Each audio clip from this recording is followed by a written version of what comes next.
You are smaller than you can possibly imagine.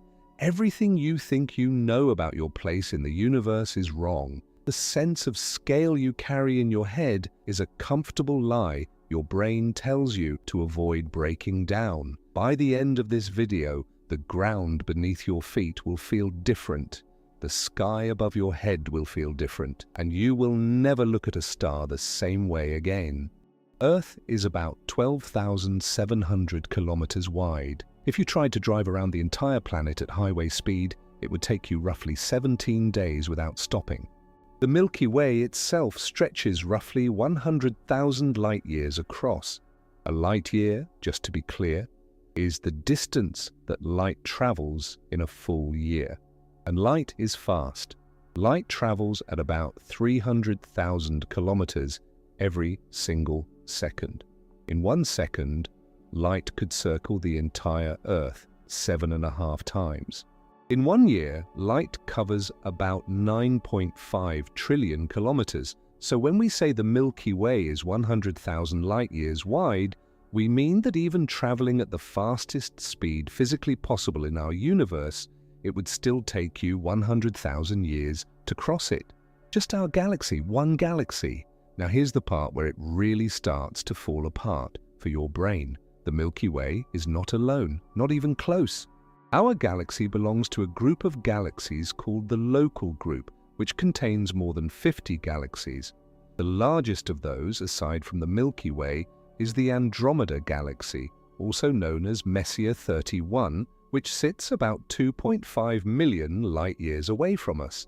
2.5 million light-years. The light you see when you look at Andromeda with your naked eye on a clear night left that galaxy 2.5 million years ago. When that light began its journey toward your eyes, humans weren't even humans yet. We were early hominids walking on a very different Earth, under a very different sky. And when you zoom out even further, the Local Group itself belongs to a larger structure called the Virgo supercluster, which contains hundreds of galaxy groups and clusters spread across a region of space roughly 110 million light-years wide. But even the Virgo supercluster is just one piece of a larger cosmic structure called Laniakea, a supercluster of superclusters, a cosmic ocean that stretches about 520 million light-years in diameter and contains the mass of roughly 100 million billion suns. Laniakea, the name comes from the Hawaiian language. It means immeasurable heaven, and for once a name actually earns its meaning. Here's something that should stop you cold.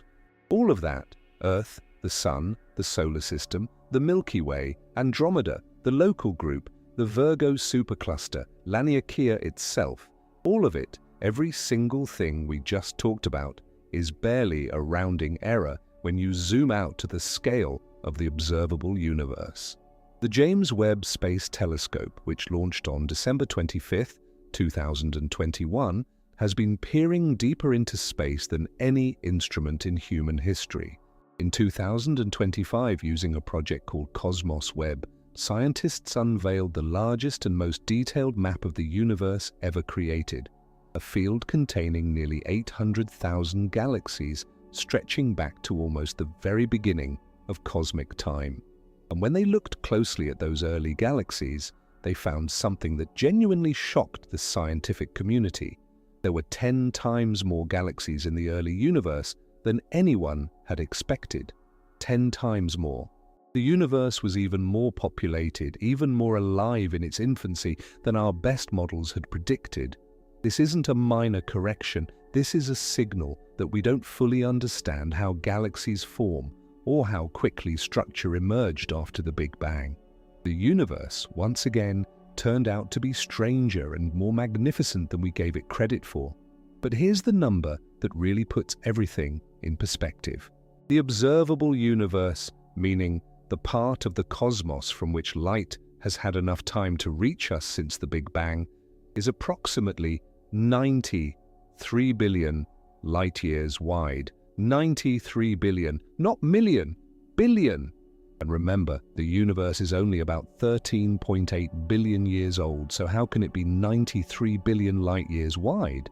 The answer is both simple and staggering. Space itself has been expanding the entire time. The universe isn't just big, it's been growing. It's been stretching in every direction since the moment it began, and it's still doing it right now as you watch this. And the observable universe? That's just what we can see. Just the slice of reality that light has had time to reach us from. The actual universe, the full thing, could be hundreds of times larger. Some models suggest it might be at least 250 times the size of the observable universe.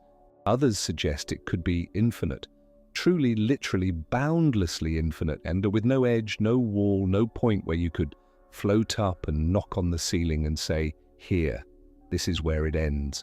Now you might be thinking, okay, the universe is big, I get it, but why does that matter? Why is that terrifying? Because of what it implies about us. If you took the entire observable universe and scaled it down to the size of the Earth, with all 93 billion light-years compressed into a sphere about 12,000 kilometers across, do you know how big our entire Laniakea supercluster would be? It would be a fraction of a millimeter, less than the width of a human hair. And within that sliver, the Milky Way would be invisible to the naked eye, smaller than an atom. And you, on a speck of rock orbiting an average star in an unremarkable arm of that atom-sized galaxy, this is not meant to make you feel worthless. That's not where this story is going, because here is the thing that flips it all around, the thing that cosmologists and astrophysicists come back to again and again when the scale of it all starts to feel crushing. You are not separate from the universe. You are made of it.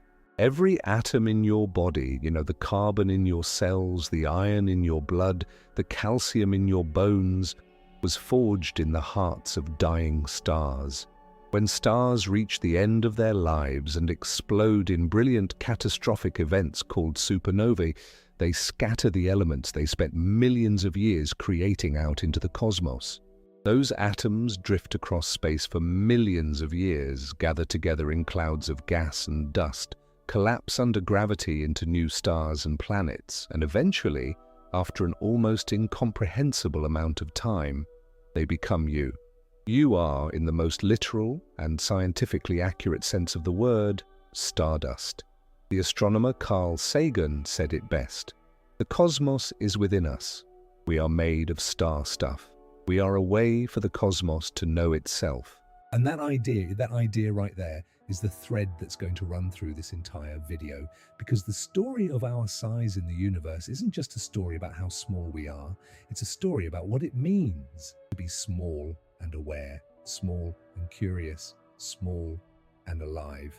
If you're still here, still watching, still letting your brain try to process all of this, I want to say something. What you're doing right now is rare. Most people scroll past the hard questions. Most people don't want to sit with the discomfort of feeling small, but you're here, and that matters. So if you haven't already, please subscribe to this channel and leave a thumbs up on this video. It genuinely helps more than you know. It tells the algorithm to show this to more curious people just like you, and it helps me keep making content like this. We're building something here, and I want you to be part of it from the beginning. Now we've established just the very first layer of scale: Earth, the solar system, our galaxy, our supercluster, and the edge of the observable universe. And already, the numbers are almost impossible to hold in your head, but we've barely scratched the surface. We're also going to zoom in, not out, because our size in the universe isn't just about how tiny we are compared to galaxies and superclusters. It's also about how extraordinarily large we are compared to the smallest things in existence, and what that middle ground position might mean for the fact that we're here at all. The universe has scales that go beyond what we can see, and directions of smallness that are just as dizzying as the directions of bigness. And somewhere in the middle of all of it, against all cosmic odds, here you are. But here's what we didn't talk about yet. What holds all of that together? What is the universe's actual structure? Because the cosmos isn't just a random scattering of galaxies floating in empty space. there is a pattern to it. There is architecture. And when you see what that architecture looks like, when you actually understand what it is, your jaw will drop. Because the universe is not a collection of things, it's a web. Picture the largest thing you can imagine. Not a mountain, not a continent, not even a planet or a star. Think bigger, a galaxy. Now think bigger than that, a cluster of galaxies. Now hold 1,000 of those clusters in your mind at once, connected by invisible threads of matter, dark matter, and gas, stretching across hundreds of millions of light years.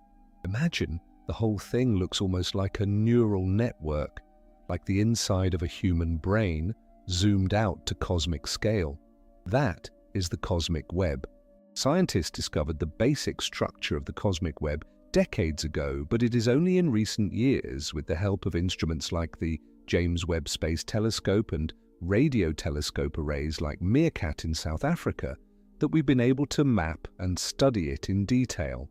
The cosmic web is made of 3 basic elements: filaments, clusters, and voids. The filaments are the threads, enormous highways of galaxies and dark matter that stretch across tens and hundreds of millions of light years. The clusters are the dense knots where filaments meet, the cosmic cities, packed with thousands of galaxies, hot gas, and dark matter. And the voids are the in-between spaces, vast, almost completely empty bubbles of nothingness that can stretch hundreds of millions of light years across, containing almost no matter at all. Think of it like a cosmic sponge or a foam, dense walls and threads of matter surrounding hollow pockets of near emptiness. And this pattern and this foamy, networked thread and void architecture repeats across every scale we can observe, all the way to the edge of what our best telescopes can detect. Now here's the part that was just discovered, and it's genuinely extraordinary. In December of 2025, an international team of researchers led by the University of Oxford published a paper in the monthly notices of the Royal Astronomical Society announcing something that stopped the astronomy world in its tracks. They had found one of the largest rotating structures ever observed anywhere in the universe. It's a cosmic filament, a thread in the cosmic web, located about 140 million light-years from Earth. And it's not just massive, it's spinning. This filament is roughly 50 million light-years long and about 117,000 light-years wide. Let that sink in. 50 million light-years long.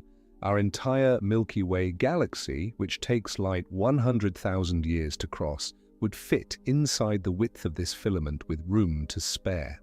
And inside this spinning cosmic thread, there are almost 300 galaxies, all rotating together, all spinning in the same coordinated direction, as if they're part of some enormous, synchronized cosmic dance. The research team, co-led by University of Cambridge astrophysicist Maddalena Tudoraci and University of Oxford astronomer Lila Young, used the Meerkat radio telescope, an array of 64 satellite dishes in South Africa, to observe the neutral hydrogen gas inside those galaxies. What they found was a level of coordinated motion far stronger than anyone expected by chance. These galaxies weren't just drifting, they were rotating together, inheriting their spin from the filament itself. What makes this structure exceptional is not just its size, but the coherence of the rotation, Young said in the team's announcement. The implication is staggering. The spin of individual galaxies might actually be inherited from the cosmic web that surrounds and feeds them. In other words, the largest structures in existence might be directly shaping the properties of the smallest structures within them, including, ultimately, stars, solar systems, and planets, including, possibly, us. And that same month, scientists also announced another discovery that pushed cosmic architecture even further. A new superstructure was identified, named Quipu, which may be the largest known cosmic structure in the observable universe. Mapped using X-ray galaxy clusters, Quipu stretches more than 1,300 million light-years across, containing roughly 2 × 10 to the 17th power solar masses. To put that in terms that your mind can even attempt to hold, this single structure contains about 45% of all the galaxy clusters and 30% of all the galaxies in the surveyed region of space. One structure, containing nearly a third of all known galaxies in its area, bigger than any structure humanity had ever charted before it. And scientists are still arguing about whether structures like Quipu should even exist. According to our standard model of cosmology on the lambda cold dark matter model, which is our best current framework for understanding the universe, structures this enormous push right up against the boundaries of what's theoretically allowed. The universe, according to that model, should be roughly the same in all directions at large scales, a property called homogeneity. But when you find a structure a billion light-years long, you start wondering whether our model is complete. Once again, the universe is telling us, you haven't figured us out yet. Now here's something I want you to think about. We've been zooming outward this whole time, bigger and bigger. Galaxy clusters, superclusters, filaments, the cosmic web, structures a billion light-years across, but scale works in 2 directions. And the direction inward is just as mind-shattering as the direction outward, maybe even more so. Let's zoom back in, all the way in.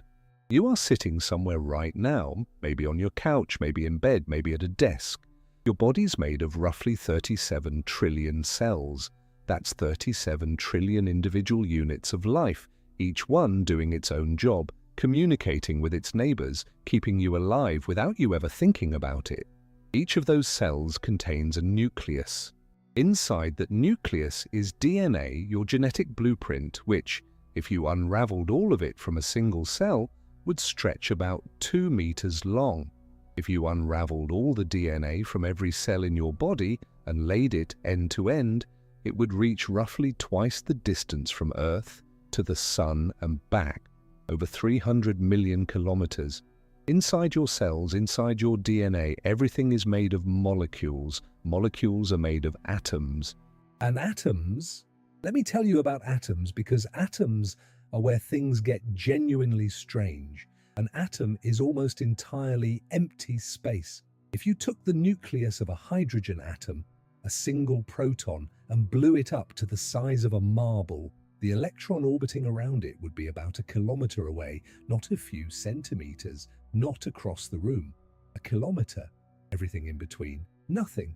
Empty space. The atom is 99.9999% nothing. This means that you, your body, your hands, the chair under you right now, are almost entirely made of emptiness. The solid world you experience is mostly an illusion created by the electromagnetic forces between atoms pushing against each other. You never actually touch anything. The atoms in your fingertips and the atoms in whatever you're touching right now are repelling each other electromagnetically.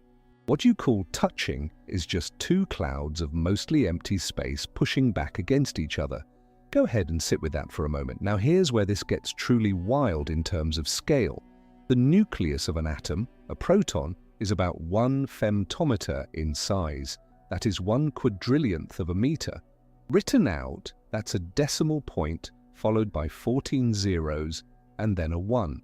Protons are made of even smaller things called quarks, which are so small that even our best instruments can't detect them as anything other than theoretical points in space. And below quarks, if string theory is correct, there are strings, vibrating, one-dimensional filaments of energy at the Planck scale, approximately 1.6 times 10 to the negative 35 meters. That is the smallest meaningful scale that current physics allows for. Nothing is known to be smaller. Now here is something that a physicist named Astronomy recently put into words in a way that took the internet completely by storm. If you place yourself on a scale between the Planck length, smallest thing, and the edge of the observable universe, the largest thing, where do you fall? You might guess you're somewhere in the middle, but you'd be wrong. You are 400 million times closer in size to the entire observable universe than you are to the smallest things in quantum physics. Let that hit you.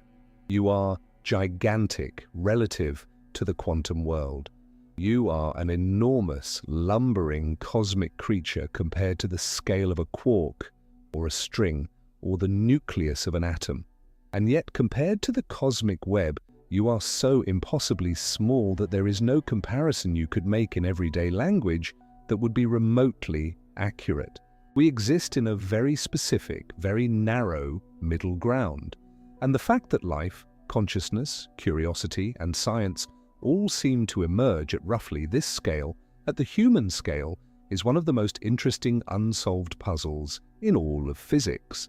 Speaking of puzzles that haven't been solved yet, here's one that's been quietly driving cosmologists crazy for years, and it connects directly to our story. The universe is expanding. You know that now. Space itself is stretching in all directions, carrying galaxies away from each other. The rate of that expansion is described by something called the Hubble constant, and for decades, scientists have been trying to precisely measure it. The problem? Depending on how you measure it, you get different answers. When scientists look at the cosmic microwave background, the faint afterglow of the Big Bang, the oldest light in the universe, which was mapped in extraordinary detail by the Planck satellite, they get a value of about 67 kilometers per second per megaparsec. But when they look at nearby supernovae and Cepheid variable stars to measure local distances, they get a value closer to 73 kilometers per second per megaparsec. That gap, known as the Hubble tension, might sound small, but it's not. It's a 9% discrepancy between two extremely precise measurements, and both sides keep refusing to budge. Nobel Prize-winning astronomer Adam Rees and his team at Johns Hopkins University used the James Webb Space Telescope's first 2 years of data, the most detailed observations ever made, and confirmed in December of 2024 that the discrepancy is real. The measurements are not wrong. The instruments are not flawed. Something about our model of the universe is incomplete. The discrepancy between the observed expansion rate of the universe and the predictions of the standard model suggests that our understanding of the universe may be incomplete, Rees said. With 2 NASA flagship telescopes now confirming each other's findings, we must take this problem very seriously. It's a challenge, but also an incredible opportunity to learn more about our universe. In other words, the universe is expanding faster than it should be, and we don't know why. This is not a small thing. This is a crack in the foundation of our best model of reality. And cracks like this are where the most exciting discoveries in science tend to happen. The history of physics is littered with moments where a small, stubborn anomaly turned out to be the door to an entirely new understanding of everything. The Hubble tension might be one of those moments.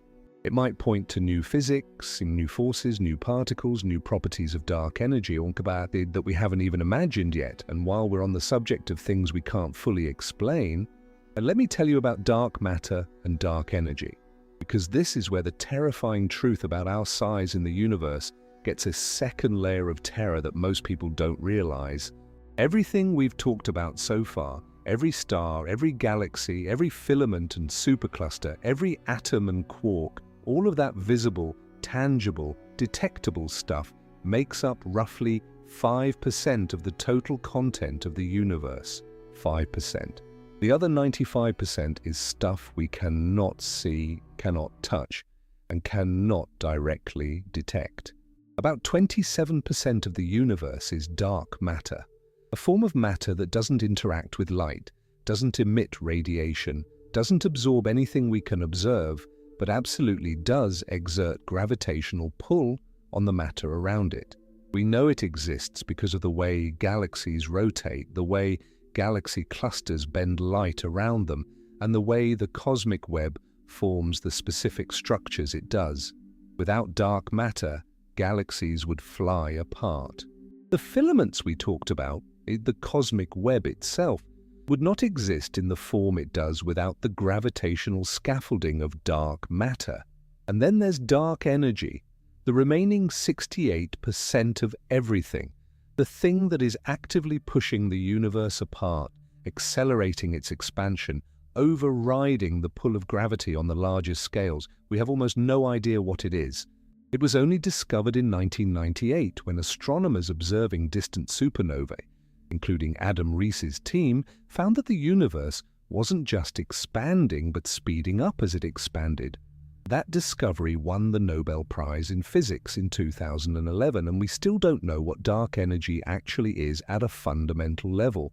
And this is something that truly should stop you in your tracks. We have mapped the largest structures in the observable universe. We have split the atom. We have sent spacecraft beyond the edge of our solar system. We have detected gravitational waves, literal ripples in the fabric of space-time, from black holes colliding over 1 billion light-years away. And yet 95% of the universe is made of stuff we can't even identify. We are standing on a thin sliver of understanding, looking out at an ocean we can barely see the surface of and calling it science. That is humbling, but it is also magnificent. Because here's the thing about all of this, about the cosmic web and the spinning filaments and the Hubble tension and dark matter and dark energy and the quantum emptiness inside every atom in your body. None of it makes you irrelevant.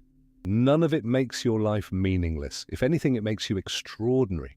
You are a creature made of stardust, living on a speck of rock, orbiting an average star, in a quiet arm of one of 200 billion galaxies inside a cosmos that is 95% invisible to you. And yet somehow you figured all of that out with your brain, with mathematics and telescopes and curiosity and the stubborn refusal to accept ignorance when understanding is possible. That is not a small thing. Oh, and before I forget, speaking of things that challenge everything we thought we knew about the boundaries of the cosmos, I actually made a video that goes perfectly alongside what we're discussing here. It's called Scientists Found a New Way to Travel Faster Than Light. And it's not science fiction. It's based on real cutting-edge research. And after spending this video talking about just how unfathomably enormous the universe is, the question of whether we could ever cross it becomes very personal. Go check it out after this. The link is in the description and on the card above. I promise it will blow your mind in a completely different direction. Now, we've covered the cosmic web, we've gone down to the quantum scale, we've talked about the Hubble tension, dark matter, and dark energy. And we've established something important. We are tiny, we are stardust, and we understand only 5% of what the universe is actually made of. But here's the question that's been hanging over all of this since the very beginning. How did we get here at all? Because the universe didn't have to be the way it is. The laws of physics didn't have to produce stars. Stars didn't have to produce the elements that life needs. Planets didn't have to form around stars at just the right distance for liquid water to exist. And yet all of that happened. And it happened in a universe that, as we've seen, is almost incomprehensibly large and almost entirely empty. If the scale of the universe made you feel small, part 3 is going to make you feel like either the luckiest thing in existence or the most necessary. Maybe both. Have you ever bought a lottery ticket or watched someone win a raffle and thought, what are the odds? You know that feeling when the numbers line up in a way that seems almost too perfect? That tiny electric shock of, wait, how did that happen? Now imagine that feeling, but instead of a lottery ticket, the prize is the entire universe. And instead of a few lucky numbers, there are roughly 30 fundamental constants of nature.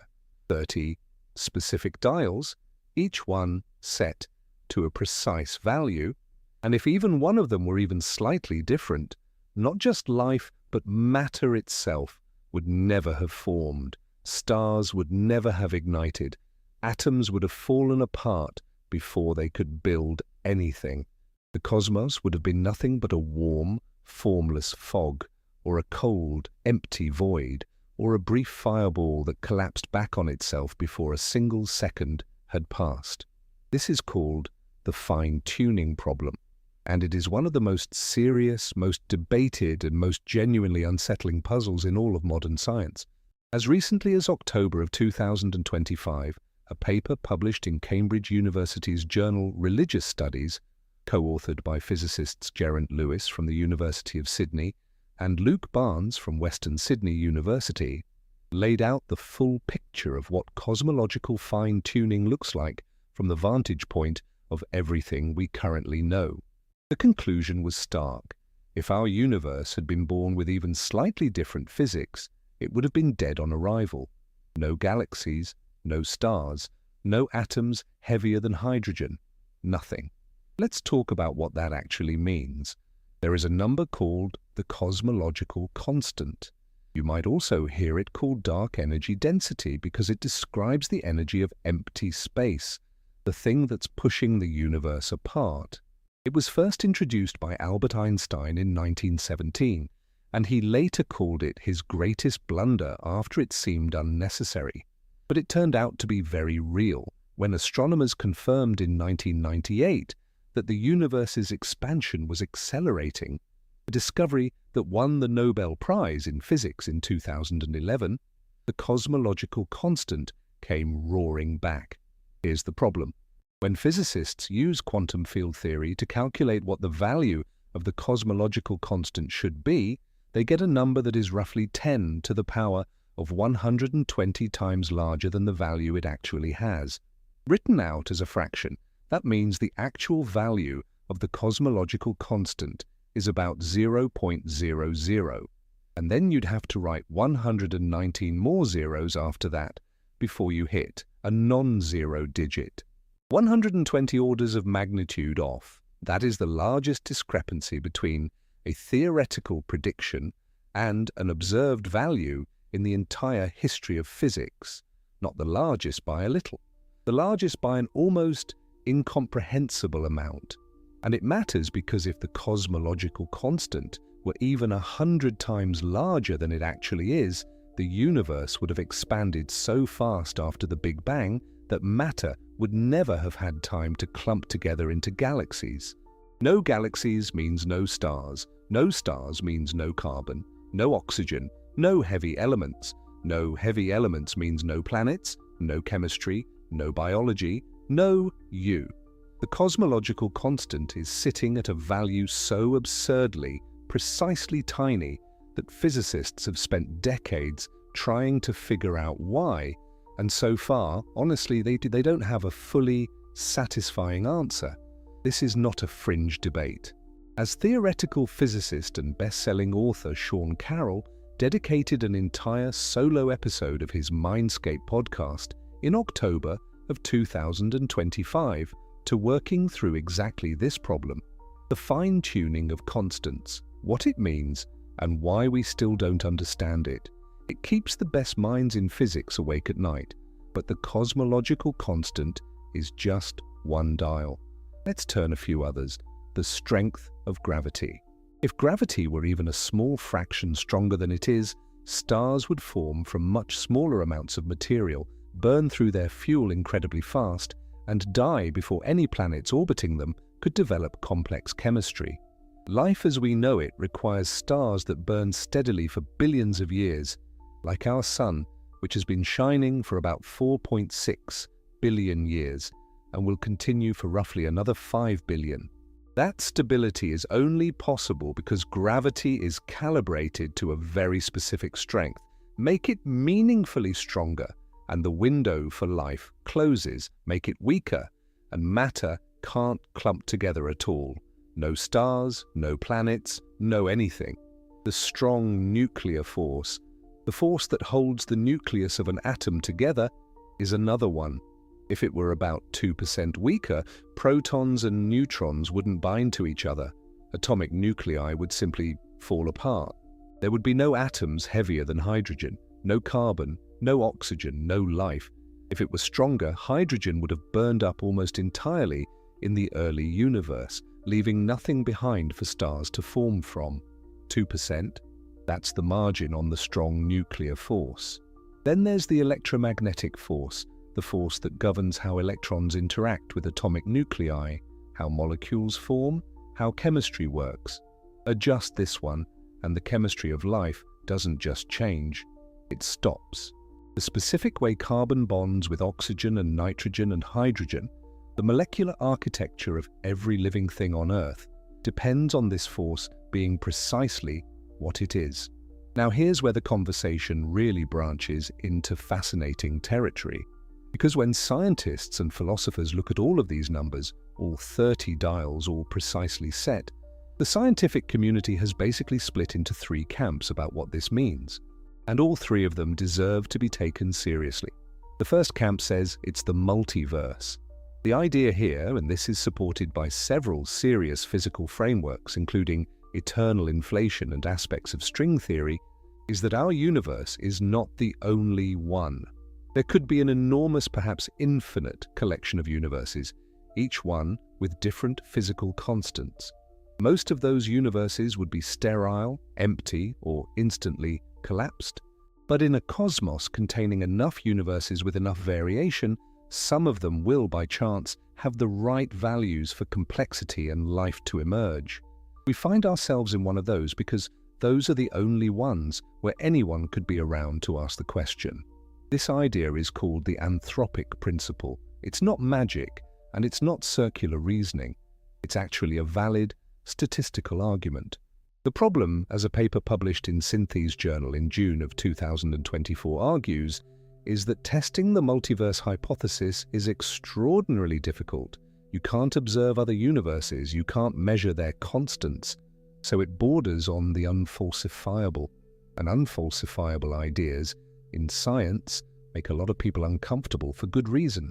Interestingly, in November of 2025, philosopher of science Roberto Fumagalli published a paper in the Journal for General Philosophy of Science arguing that despite all the criticisms leveled against fine-tuning arguments, the fine-tuning of the universe genuinely does call for explanation, that the arguments trying to wave it away don't hold up.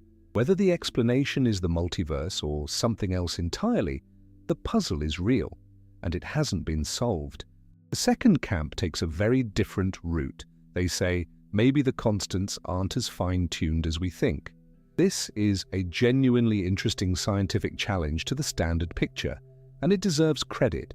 Researchers at Durham University, specifically Daniele Serini, John Peacock, and Lucas Lombrizer, published work in November of 2024 arguing that our universe may not be the most likely universe for life. Specifically, they focused on dark energy density and found that if you vary it across a wide range, there are values different from ours that could still support the formation of stars, planets, and potentially life. The universe might be less precisely tuned than the most dramatic version of the argument suggests. This doesn't dissolve the fine-tuning problem entirely. The cosmological constant is still off by 120 orders of magnitude from its theoretically predicted value. That discrepancy doesn't go away, but it does add nuance, a reminder that science deals in probability distributions, not absolutes, and that our picture of what life requires might be too narrow. Life as we know it needs specific conditions, but life we haven't imagined yet might be more flexible. The third camp doesn't have an easy label, but let's call it the "we just don't know yet" position. And honestly, for a lot of working physicists, this is the most honest answer available right now. The constants are what they are. They appear fine-tuned. We don't fully understand why. And until we have a deeper theory of physics, something beyond the standard model of particle physics, something that might explain why the constants have the values they do rather than treating them as given, we're essentially describing the lock without understanding the locksmith. Let's step back from the equations for a moment and just let the human weight of this land. You are alive, you are breathing, you are watching this video, thinking these thoughts, feeling whatever you're feeling right now. And the fact that you can do any of that, and the fact that there is a you at all, required an almost inconceivable chain of cosmic coincidence, beginning at the very first moment of the universe's existence. The Big Bang happened 13.8 billion years ago. In the first few minutes, the universe cooked up hydrogen and helium in a process called Big Bang nucleosynthesis, and the ratio of those elements, again, depends on the fundamental constants being what they are. Then, over hundreds of millions of years, gravity pulled clouds of hydrogen and helium together until they collapsed into the first stars. Those stars burned for millions of years, fusing hydrogen into helium, helium into carbon, carbon into oxygen, and on up the periodic table, building every element heavier than helium in the universe. Then those stars died. The smaller ones exhaled their outer layers into glowing shells called planetary nebulae. The larger ones exploded in supernovae, scattering their elemental treasures across the cosmos. Those scattered atoms drifted through space, mixed with other clouds of gas and dust, and eventually collapsed again into new stars with new planets forming around them from the leftovers. On at least one of those planets, a pale blue one, third from a medium-sized yellow star in a quiet arm of the Milky Way. Those atoms assembled themselves over billions of years of chemistry and geology and biology into something utterly extraordinary, a creature that could look back up at the stars and ask where it came from. That creature is you, and the entire chain, from the fine-tuned constants at the Big Bang to the first stars, to the supernovae that scattered carbon across the galaxy, to the formation of Earth, to the evolution of life, to you sitting here right now. Every single link in that chain was necessary. Remove any one of them, and the chain breaks. There's a phrase that cosmologists use sometimes when they're trying to put this into words, and I want to share it with you because I think it's one of the most beautiful ideas in science. It's the idea that we are the universe looking at itself, that the atoms in your body were forged in stellar cores, scattered by dying stars, assembled by gravity and chemistry and evolution over billions of years, until finally they organized themselves in a way complex enough to develop awareness, to ask questions, to reach out with telescopes and equations and genuine curiosity into the darkness, and to look back at the process that created them. You are not a spectator of the cosmos. You are a part of it, an expression of it, a moment in which the universe briefly understood a piece of itself. That is not a small thing. That is perhaps the largest thing there is. But here's the thread that pulls us forward. We've talked about scale, from the quantum to the cosmic. We've talked about the architecture of the universe, the cosmic web, the spinning filaments, the structures that shouldn't exist but do. We've talked about fine-tuning, the specific, precise calibration of physical law that allowed any of this to happen. And all of it points to the same question, the one that sits at the heart of cosmology and hasn't been answered yet.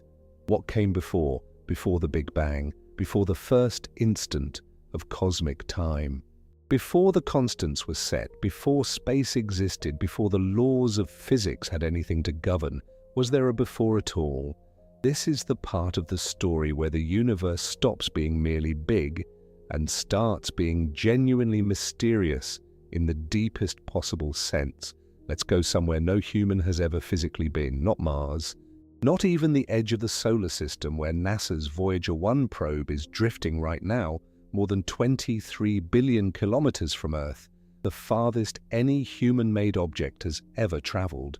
Not to the Andromeda Galaxy, or to the edge of the observable universe, or even to the spinning cosmic filament. Let's go further back than all of that. Let's go to the very first moment. Not a moment in your life, not a moment in human history, not even a moment in the history of the planet or the solar system. Let's go to the moment before any of those things existed, the moment before matter, before space, before time itself, if such a thing is even possible to imagine. Let's go to the Big Bang. Here's what we know for certain, or at least as certain as science allows. Approximately 13.8 billion years ago, the observable universe was compressed into an extraordinarily hot, extraordinarily dense state. Not just hot and dense like the inside of a star, Incomparably more extreme than that. In the first fraction of a second after the Big Bang, the temperature was so high that even protons and neutrons couldn't hold themselves together. The universe was a seething, indistinct plasma of quarks and gluons and pure energy, with no atoms, no molecules, no structure of any kind. Everything that exists today, every galaxy, every star, every planet, every ocean, every living thing, every thought you've ever had, was compressed into a region smaller than a proton. Think about that. Smaller than a proton. And from that, in 13.8 billion years, you get all of this.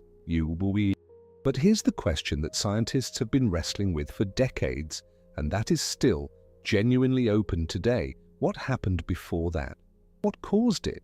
Was there even a before? And is the Big Bang actually the beginning of everything? Or is it something else? Something stranger? The honest answer, according to physics as we currently understand it, is we don't fully know. And I want to be very clear about that because one of the things I respect most about science is its willingness to say those three words. We don't know. Not because scientists are incompetent, not because they haven't tried, but because the physics we use to describe reality breaks down at the Big Bang singularity. Einstein's general relativity, our best theory of gravity and space-time, predicts that at the very beginning, density and temperature become infinite. And in mathematics, infinity isn't a number you can work with. It's a signal that the theory has reached its limit. The equations stop making sense. The map runs out of road. So when someone asks what was there before the Big Bang, the most rigorous scientific answer is we don't have the tools yet to answer that question reliably. But, and this is the part that's thrilling, scientists aren't just shrugging and walking away. They're working on it, hard. And in 2025 alone, there were multiple serious peer-reviewed attempts to answer this question using genuinely new approaches. Let's start with the theory most cosmologists accept as the best current description of the universe's earliest moments: cosmic inflation. Inflation is not the same as the Big Bang. It's a phase that scientists believe happened just before or just at the very beginning of the Big Bang, a period lasting only about 10 to the negative 32 seconds, during which the universe expanded exponentially fast. Not just fast, blindingly, almost impossibly fast. In that unimaginably brief window, a region of space smaller than an atom blew up to a size roughly comparable to a grapefruit. The energy driving this expansion came from a hypothetical field called the inflaton field, CT, and when inflation ended, that energy converted into the hot plasma of particles and radiation that we call the Big Bang proper. Why do scientists take inflation seriously? Because it solves three huge problems at once. First, it explains why the universe looks almost perfectly flat, meaning its large-scale geometry is Euclidean, neither curved like a sphere nor saddle-shaped. Second, it explains why the universe looks almost perfectly uniform in all directions. Why the cosmic microwave background, the faint afterglow of the Big Bang that the Planck satellite mapped in extraordinary detail, has the same temperature everywhere to about 1 part in 100,000. Without inflation, there's no good reason the universe should look this smooth and consistent. Third, it explains the specific pattern of tiny fluctuations in that cosmic microwave background, fluctuations that grew over billions of years into the galaxies and cosmic web we see today. In October of 2025, researchers at the Max Planck Institute for Physics published a paper in Physical Review Letters introducing a new model of cosmic inflation, one that works using only the known particles of the standard model of physics, with no exotic new ingredients required. The strong nuclear force, the same force that holds protons and neutrons together in atomic nuclei, plays a central role in their model. This is meaningful because most inflation models require hypothetical new physics. This one doesn't. It uses what we already know, which makes it testable in a way that many inflation theories are not. Scientists could potentially look for its fingerprints in future measurements of the cosmic microwave background on Earth. That's not a minor thing. That's a bridge between the universe's earliest moments and experiments we could actually run. But inflation, as good as it is, doesn't fully answer the question of what came before, because inflation still had to start somewhere. Something had to trigger it. Something had to exist before the inflaton field began its exponential expansion. And that something is where the real frontier begins. One of the most fascinating ideas on the table right now is called quantum genesis. The idea that the universe didn't emerge from something that existed before it, but from literally nothing through a quantum process. In March of 2025, a researcher published a paper in Europhysics Letters proposing that a flat universe, like the one we observe, could emerge from a quantum tunneling event, along with its time-reversed mirror image, an anti-universe running backward in time.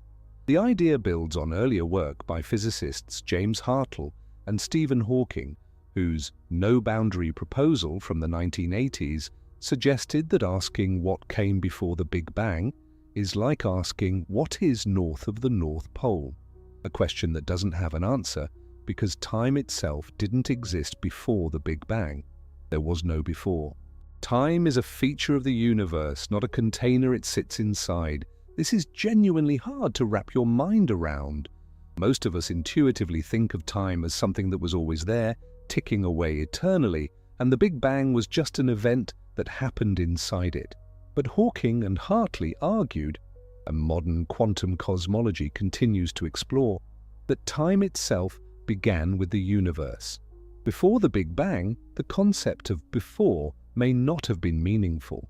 There was no clock, no sequence of events, just a quantum probability hovering on the edge of existence, waiting, if waiting even means anything in the absence of time, to tip over into reality. Then there's a completely different direction, championed by one of the greatest living physicists, Nobel Prize-winning mathematician and physicist Sir Roger Penrose.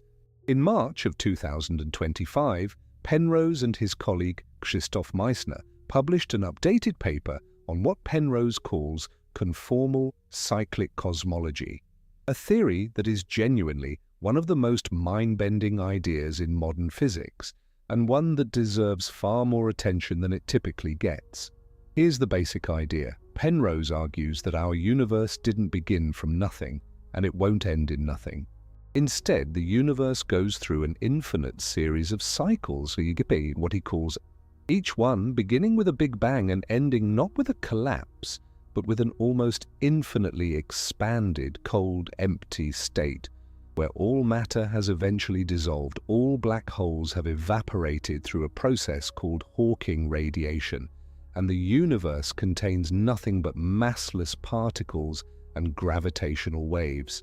Here's the twist. At that scale, Penrose argues, the universe loses all sense of time and distance. Massless particles, by definition, don't experience time. Time dilation becomes absolute for anything moving at the speed of light. And in a universe containing only massless things, there is no way to define a meaningful scale. A universe that is infinitely large and a universe that is infinitely small look, mathematically speaking, the same. They are conformally equivalent, meaning their geometry can be mapped onto each other through a mathematical transformation.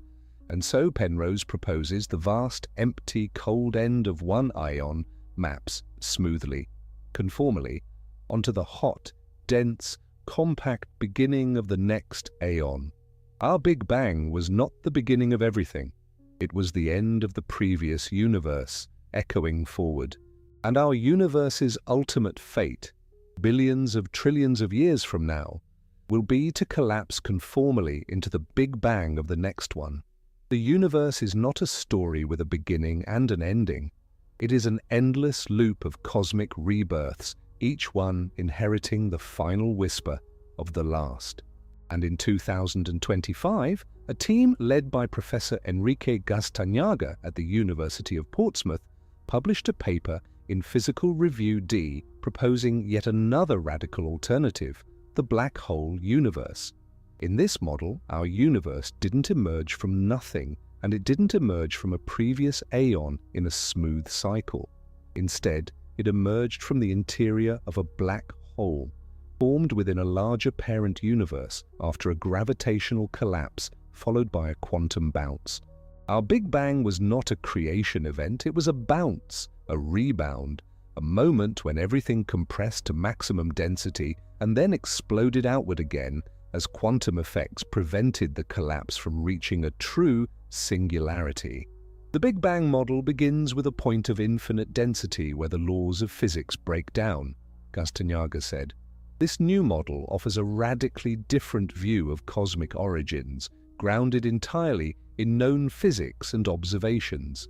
If this idea is correct, then the universe you inhabit is the inside of a black hole, and somewhere inside every black hole in our universe, there may be another universe being born, compressed, bouncing, expanding, right now. An infinite nesting of realities, each one the interior of a singularity that from outside looks like a point of no return. There's also a computational approach to these questions that was published in Living Reviews in Relativity in June of 2025.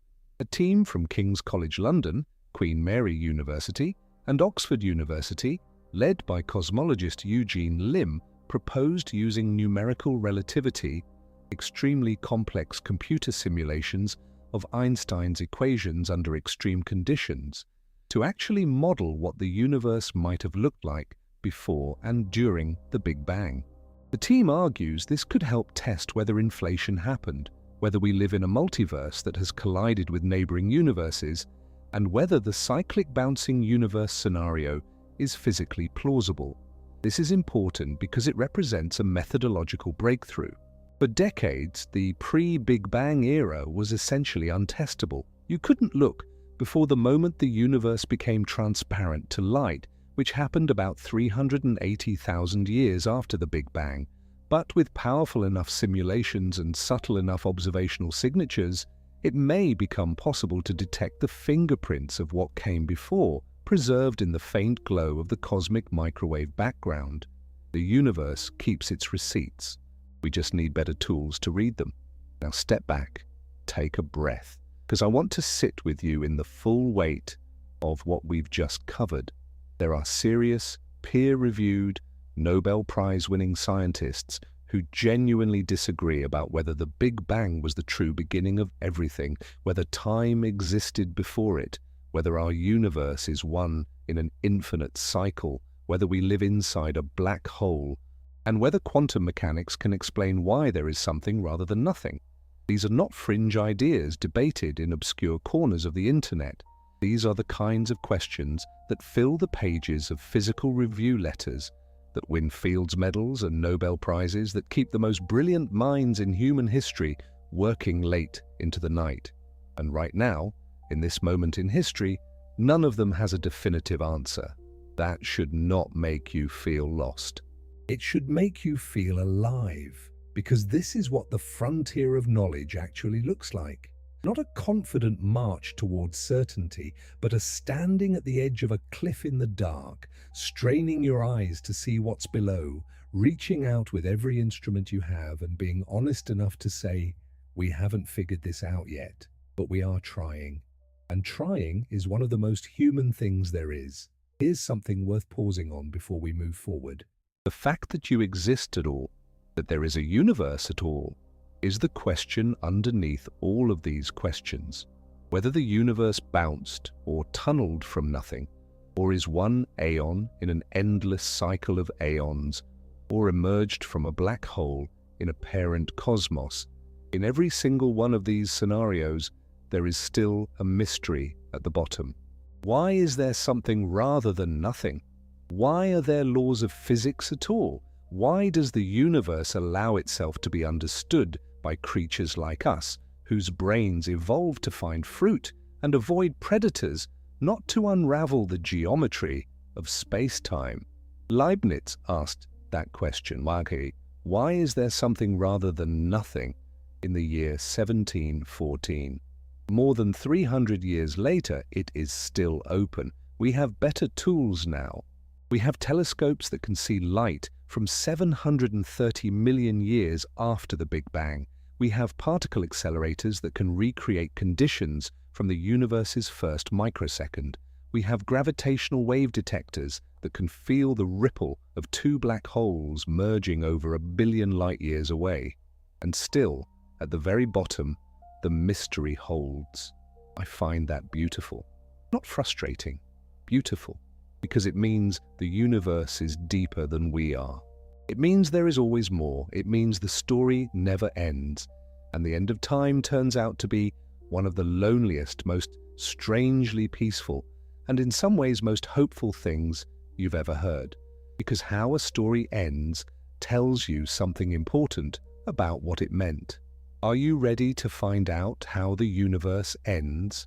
I need you to do something before we begin this part. Take a moment and look around wherever you are right now. Look at the walls, the ceiling, the light coming through the window if there is one. Look at your hands. Feel the weight of your body where it rests. Notice the sounds around you. Maybe traffic, maybe wind, maybe the soft hum of something electronic nearby. Because everything you just noticed, every single material thing in your observable world, is going to be gone one day. Not just old, not just worn down, gone, dissolved, evaporated into the most fundamental particles, scattered so thinly across an unimaginably vast and cold universe that no two of them will ever interact again. This is not a metaphor, this is physics. And understanding it, really sitting with it, changes you in a way that's hard to put into words. This is the story of how the universe ends. I mean, let's begin with some scale. We've talked about 13.8 billion years, the current age of the universe. That number, as enormous as it felt when we first said it, is going to seem laughably small by the time this part of the story is over, because the timeline of the universe's death stretches across spans of time so incomprehensible that our best mathematical tools for handling them are not words, but exponents, powers of 10. We're going to use them, and I promise to guide you through every one of them. First, the immediate future, the next few billion years.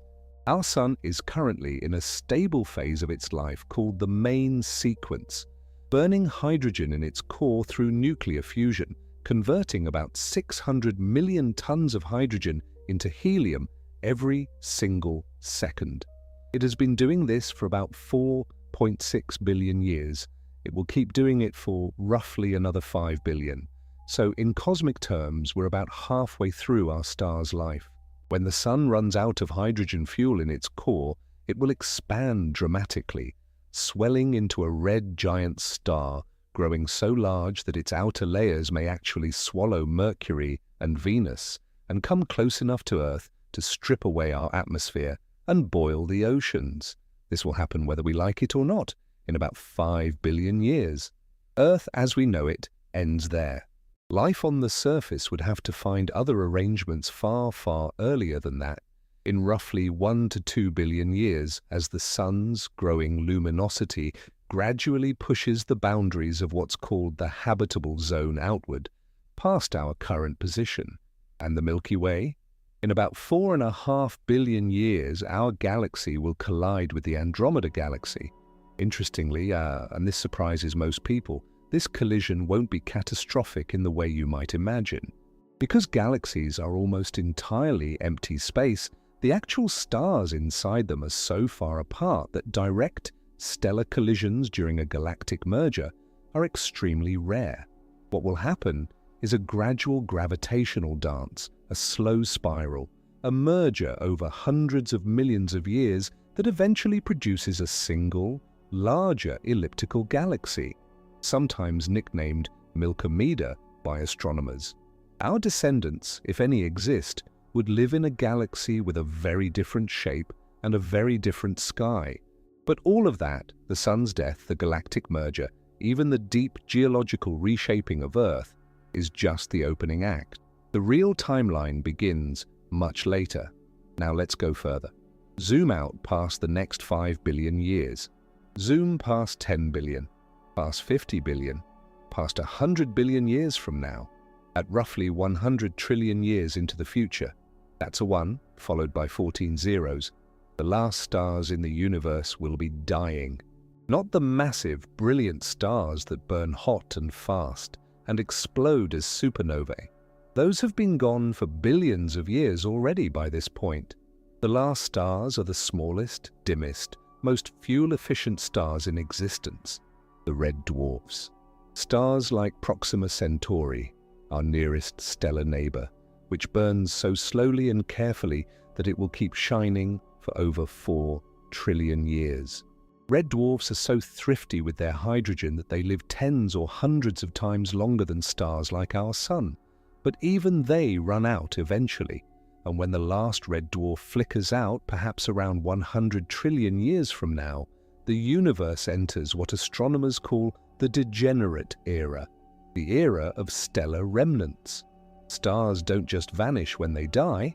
Depending on their mass, they leave things behind.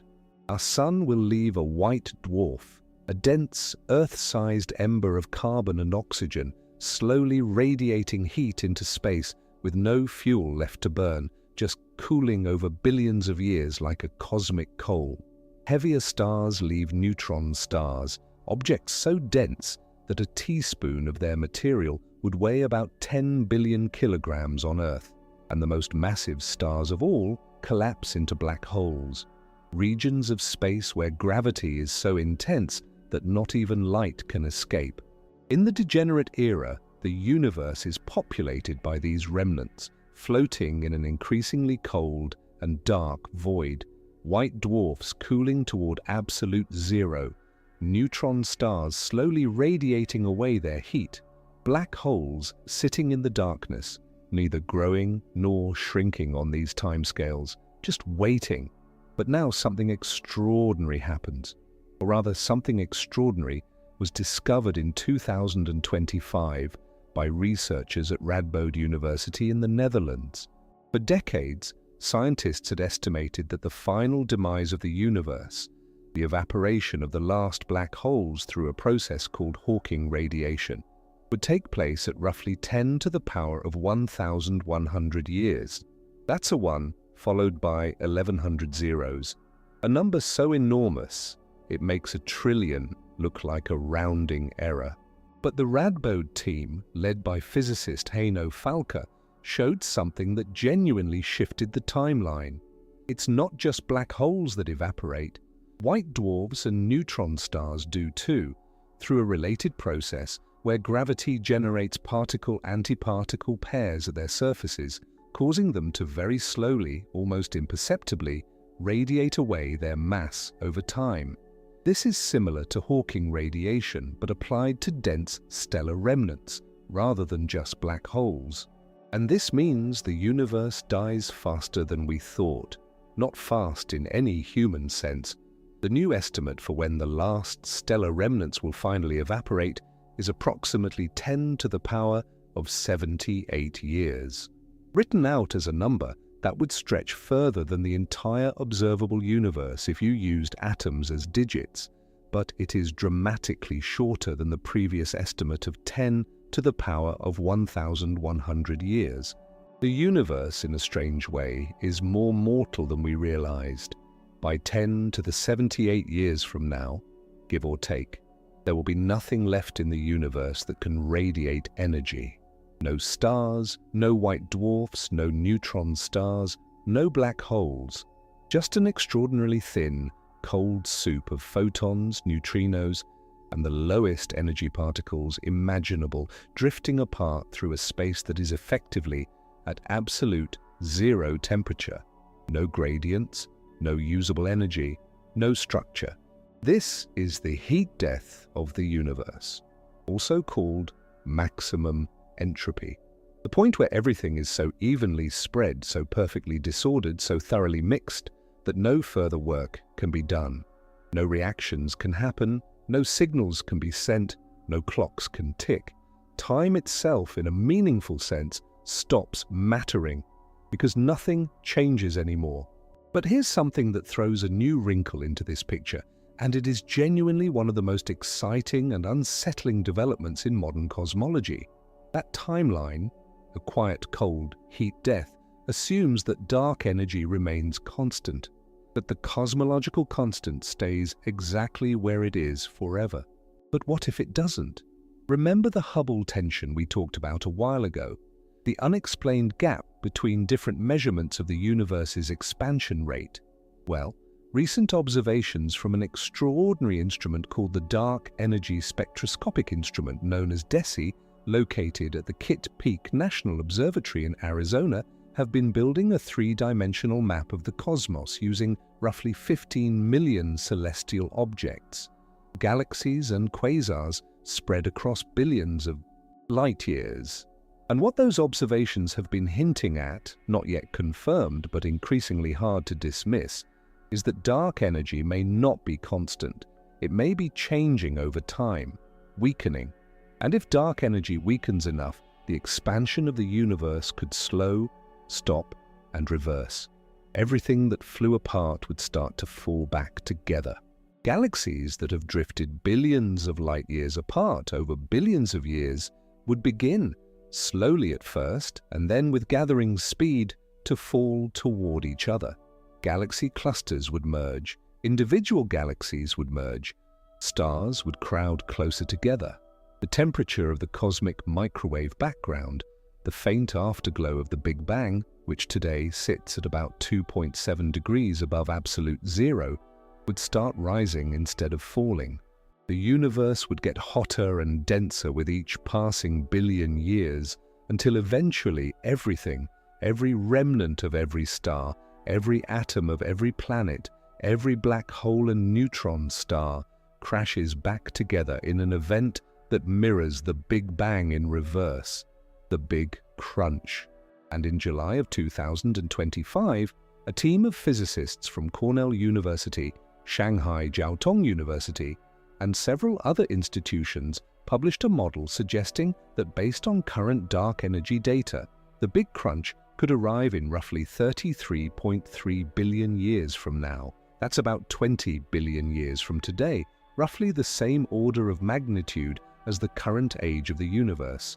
Not tomorrow, but not an unimaginable eternity away either. Now, this model is not yet confirmed.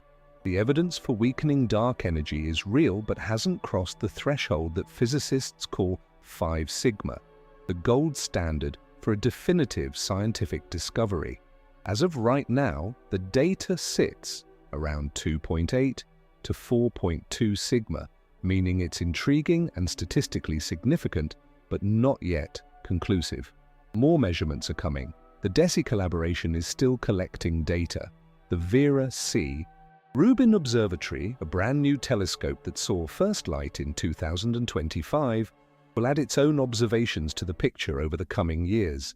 The universe's fate, right now, is genuinely uncertain. And the uncertainty is not a failure of science. It is science working exactly as it should, following the evidence, staying honest, and refusing to pretend we know more than we do. There's a third possibility for the end of everything that deserves mention. One that's even more dramatic and violent than the Big Crunch. It's called the Big Rip. In this scenario, dark energy doesn't weaken over time, it strengthens. And if it strengthens enough, the expansion of space accelerates without limit, not just pulling galaxies apart, but eventually tearing apart galaxy clusters, then individual galaxies, then solar systems, then planets, then molecules, then atoms, and finally, in the very last microseconds before the end, even the nucleus of every atom in the universe gets ripped apart by the relentless expansion of space itself. Everything that exists on every scale, torn to pieces by the fabric of reality, stretching faster than the forces holding matter together, can compensate. The Big Rip, if it happens, would arrive in a finite amount of time. Some estimates put it at around 20 billion to 150 billion years from now, depending on exactly how fast dark energy strengthens. And in the final moments before the rip, the night sky would go completely dark as galaxies disappeared beyond an ever-shrinking cosmological horizon. Then stars would disappear. Then planets would be pulled apart. Then, in the final fraction of a second, atoms themselves would cease to exist. It is, cosmologically speaking, the loudest ending possible. Now, let me tell you something that I think about whenever these timescales start to feel crushing. Whether the universe dies in a cold whisper of maximum entropy, or collapses back on itself in a fiery crunch, or tears itself apart in a final rip. The stories we've told, the things we've built, the love we've felt, the questions we've asked, none of that required the universe to last forever to matter. A candle doesn't need to burn eternally to light a room. A song doesn't need to play forever to move you. And a universe that produces, even briefly, creatures who can look up at the stars and ask, how does this end? That universe has done something remarkable, something that, as far as we know, the cosmos had never managed before us. Awareness, wonder, the capacity to hold the full scope of cosmic time in a mind small enough to fit inside a human skull. There's a concept in physics called entropy, and in its most fundamental form, it describes the tendency of all complex, ordered things to move toward disorder. Universes wind down, stars burn out. Heat spreads until there are no more differences to drive any process. The arrow of time points in the end toward silence. But the same physics that produces entropy also produces, along the way, extraordinary temporary exceptions, pockets of stunning improbable order, snowflakes, galaxies, brains, civilizations. You are the universe's way of briefly pushing back against entropy, of organizing matter and energy into something structured, curious, aware. That's not a small thing. In the full sweep of cosmic history, from the Big Bang to the heat death, or the Big Crunch, or the Big Rip, you are a rare and precious eddy in the current of time, a moment of complexity in an ocean of simplicity. And here is something that sits with me every time I think about these timescales. Right now, with this exact moment in cosmic history, is actually one of the best possible times to be alive if you care about seeing the universe. The stars are still shining, the galaxies are still visible. In the far future, if any kind of intelligence exists, the universe will be dark, cold, and nearly empty. The other galaxies will have long since receded beyond the observable horizon, carried away by expansion. A civilization born 1 trillion years from now would look out at the universe and see almost nothing. They would have no way of knowing that galaxies existed, or that the cosmos was once filled with the warm glow of billions of blazing suns. We live in the bright morning of the universe, when the sky is still full of light and wonder, when there is still so much to see that we haven't even begun to scratch the surface.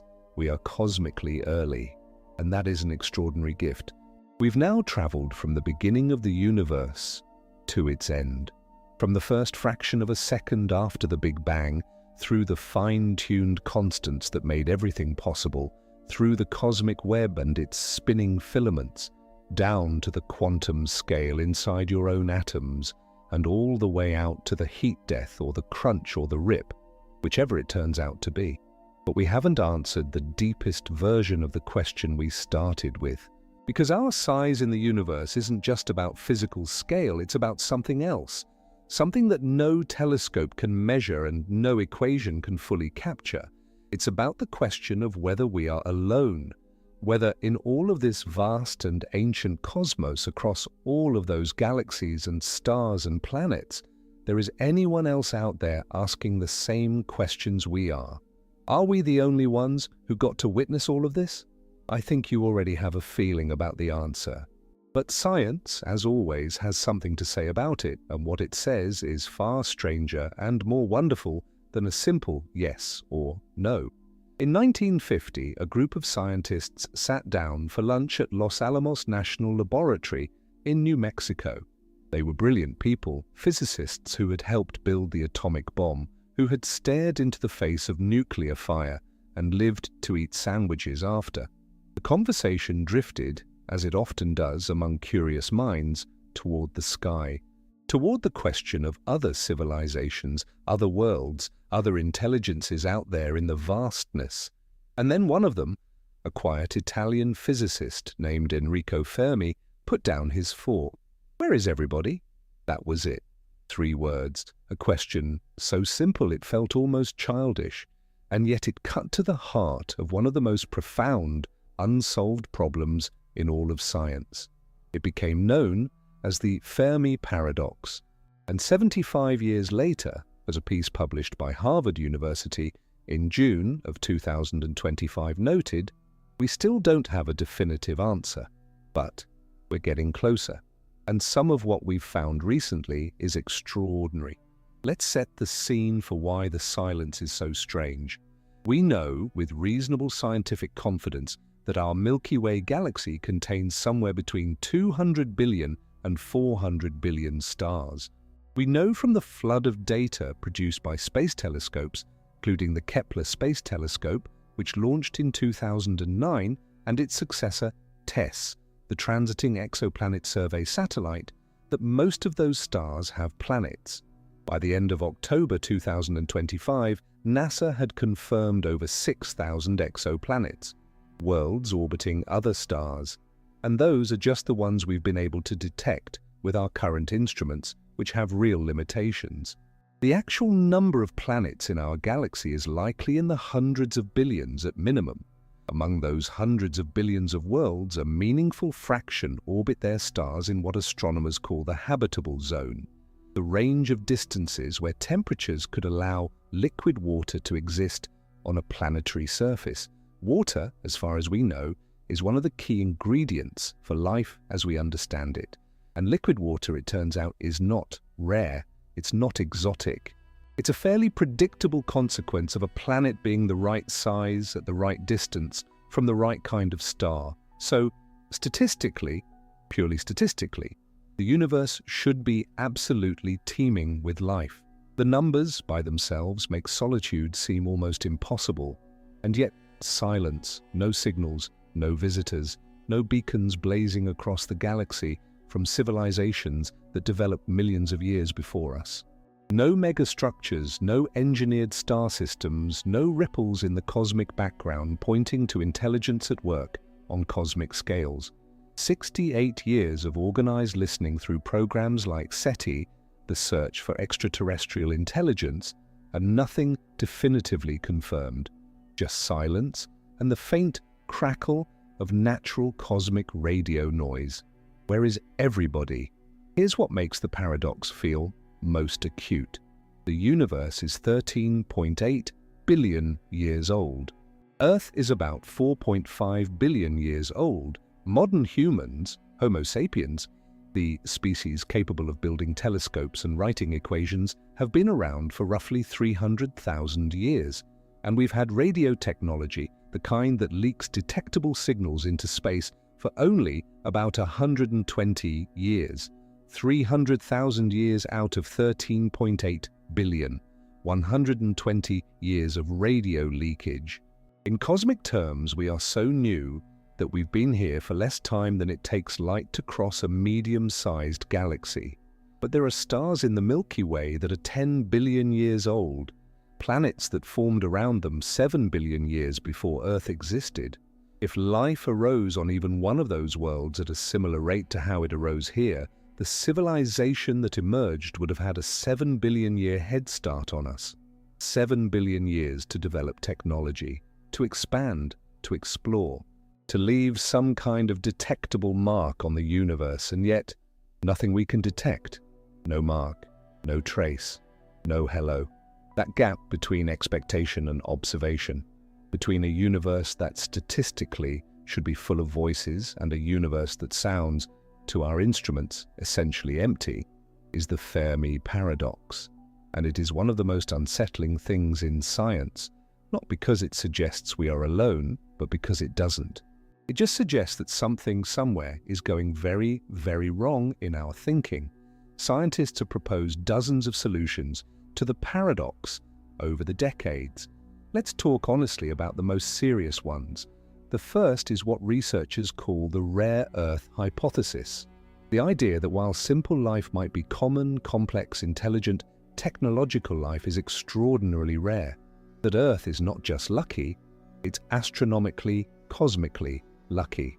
That the specific combination of factors that led to us, our position in the galaxy, not too close to the dangerous radiation-soaked center, and not too far out in the sparse outer regions, our stable star, our large moon that stabilizes Earth's axial tilt and prevents catastrophic climate swings, our Jupiter acting as a gravitational shield, deflecting dangerous asteroids, the specific chemistry of our oceans, the specific sequence of evolutionary events, may be so improbable that in a galaxy of hundreds of billions of stars, it might have only happened once, or a handful of times, or even just once. The universe may be full of microbial life, bacteria, algae, simple single-celled organisms floating in subsurface oceans on icy moons. But the jump from microbe to mind, from chemistry to consciousness, may be a step so difficult, so contingent on so many fragile and specific circumstances that it almost never happens.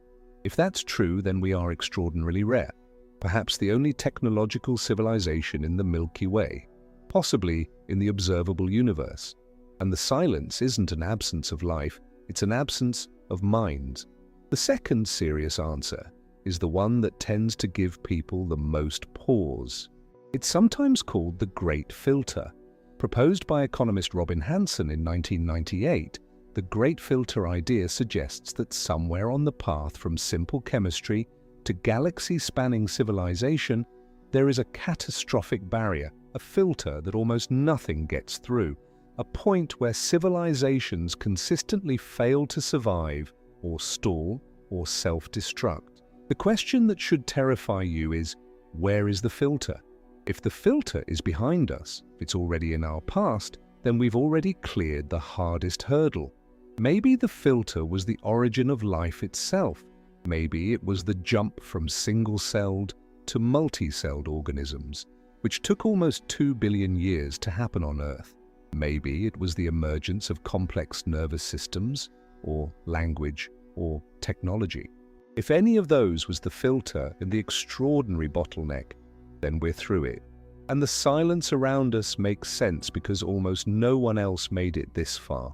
But if the filter is ahead of us, if civilizations routinely reach our level and then reliably fail to survive, then the silence is a warning sign. It means that something kills civilizations every time, and that we may be approaching that same threshold. Climate change, nuclear war, runaway artificial intelligence, a pandemic, an asteroid, an engineered pathogen. The list of things that could end technological civilization is uncomfortably long, and if the filter is ahead of us, then we may be the latest in a long line of species who reached this moment and didn't make it through. That's why some scientists have said that finding simple microbial life on Mars, or anywhere nearby, would not be cause for celebration. It would be deeply, deeply alarming, because it would mean that life is not the filter, that the filter lies somewhere beyond where we are now, and that we have not yet reached the hardest part. Now let's talk about what happened on April 17th, 2025. Because this is where the abstract philosophical debate about life in the universe suddenly got very concrete, very real, and very exciting. A team of astronomers from the University of Cambridge, led by astrophysicist Professor Niku Madhusudan, published a paper in the Astrophysical Journal Letters announcing something that immediately made headlines around the world. Using the James Webb Space Telescope, they had detected the chemical fingerprints of two specific molecules in the atmosphere of an exoplanet called K2-18b. The molecules were dimethyl sulfide, commonly abbreviated as DMS, and potentially dimethyl disulfide, abbreviated DMDS. On Earth, these chemicals are produced by living things, specifically by microbial life, primarily marine phytoplankton. microscopic algae that float in the ocean and produce these compounds as part of their biological activity. As far as scientists currently know, no known non-biological chemical process produces DMS or DMDS in significant quantities. These molecules on our planet are signatures of life, and now they've shown up at statistically significant levels in the atmosphere of a world 124 light-years away. K2-18b is fascinating on its own. It orbits a red dwarf star in the constellation of Leo. It's about 2.5 times the size of Earth and roughly 8.5 times as massive, large enough that it's classified as a super-Earth or a mini-Neptune, depending on who you ask. Scientists believe it may be what they call a Hycean world, a planet with a global liquid water ocean beneath a thick, hydrogen-rich atmosphere. If that's right, then K2-18b may have the right conditions for microbial life in its oceans to flourish.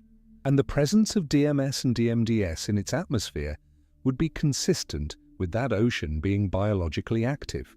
The observations reached what scientists call 3 sigma statistical significance, meaning there is roughly a 0.3% probability that the signal occurred by random chance. That's meaningful. It's not noise, but it's also not a definitive discovery. The gold standard in physics is 5 sigma, where the probability of a false positive drops to below 0.00006%. The Cambridge team is working toward that threshold. This is the strongest evidence yet there is possibly life out there, Professor Madhusudan told the BBC. I can realistically say that we can confirm this signal within 1 to 2 years. Now the scientists themselves are cautious, as they should be. Other experts pointed out that unknown chemical processes could theoretically produce these molecules without biology. The science is not settled, but the direction it's pointing in is unmistakable. For the first time in human history, we have a specific planet at a known distance with a measured atmospheric signal in a peer-reviewed scientific paper that is most naturally explained by the presence of living organisms. If confirmed, this would be the single greatest discovery in the history of science. No exaggeration. And KE-18b isn't the only lead. In September of 2025, NASA's Perseverance rover on Mars examined a rock called Chiava Falls. The rover found minerals and unusual spotted patterns, nicknamed leopard spots, that on Earth are specifically associated with microbially influenced chemistry. The SETI Institute's senior scientist Janice Bishop, co-author of a commentary in the journal Nature, called the findings super exciting, noting they represent probably the most compelling evidence yet for Mars's past habitability, and possibly for past microbial life. Not confirmed, not a done deal, but the most compelling evidence yet. Again, 2 leads, 2 separate worlds, both pointing in the same direction, not screaming it, whispering it, but whispering in a language that scientists recognize. And then there's a broader context worth sitting with. When Fermi asked his question in 1950, we hadn't confirmed the existence of a single planet outside our solar system. Not one. The first confirmed exoplanet discovery wasn't announced until 1995. From 0 to over 6,000 confirmed worlds in 30 years.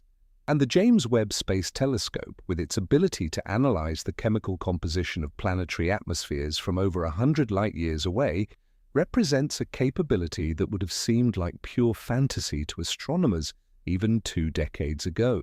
We went from "we don't know if other planets exist" to "we're detecting possible biosignatures in the atmosphere of a specific ocean world 124 light-years away in the span of a single human lifetime." The speed of progress here is breathtaking. Harvard astronomy professor David Charbonneau, who co-chaired the National Academies of Sciences, Engineering and Medicine study on astrobiology, put it simply, we have made tremendous progress on the questions that make up the Fermi paradox. Not solved them, but answered enough of the sub-questions. How many stars? How many planets? how many habitable worlds, that the remaining mystery has gotten sharper, more focused, more answerable. So where does all of this leave us? We don't know if we are alone. That is the honest answer. But the universe, in 2025, is quietly and persistently hinting that we might not be. That the chemicals of life may be drifting in the atmosphere of a water world 124 light-years away. That the ancient rocks of Mars may carry the chemical memory of organisms that lived when our ancestors were still single-celled. That the cosmos, vast and ancient and mostly silent as it is, may have been seeding life in its oceans and its rocky surfaces for billions of years, and that we are only now developing the instruments sensitive enough to begin picking up the signal. And here's something I find deeply moving about all of this. If life exists on K2-18b, if there are microbes floating in that distant ocean right now, drifting in currents under a thick hydrogen sky, producing dimethyl sulfide the same way phytoplankton do in our own oceans, they have absolutely no idea we exist. They have no sense of wonder, no curiosity about the star that warms their world from a distance, no radio telescopes pointed at the sky. They just drift and divide and live. And here we are, 124 light-years away, with telescopes sensitive enough to taste their air. The universe made something somewhere, aware enough to look for its neighbors. That's us. That's what we are. The cosmos reaching out with a telescope and asking, quietly, carefully, scientifically, is anyone else there? We don't have the answer yet, but for the first time in human history, the question has a real address. We've covered the vast sweep of the cosmos from the quantum to the edge of the observable universe. We've explored the cosmic web, the fine-tuned constants that made everything possible, the beginning of time, the end of everything, and now the question of life beyond Earth. And in every direction, inward and outward, backward and forward in time, the universe has surprised us with its complexity, its scale, and its strange beauty. But here's what we haven't talked about yet. You. Specifically, what all of this means for the way you move through your life, the philosophy of it, the human response to finding yourself, suddenly and unexpectedly, in a universe of this size, because there is a very natural response to learning what we've covered in this video. And it's not always wonder. Sometimes it's vertigo, sometimes it's anxiety, sometimes it's the particular kind of loneliness that comes from looking up at a sky full of light and realizing how far away all of it is. Because understanding the universe isn't supposed to make you feel lost, it's supposed to bring you home. If you made this far, I am sure you will love this other video at the left side of the screen. Why leaving the solar system is a one-way trip. In this video, discover the terrifying scale of what lies beyond our planets, why the solar system extends nearly 2 light-years from the Sun, and why Voyager 1, after 50 years of flight, has barely scratched the surface of our own cosmic backyard.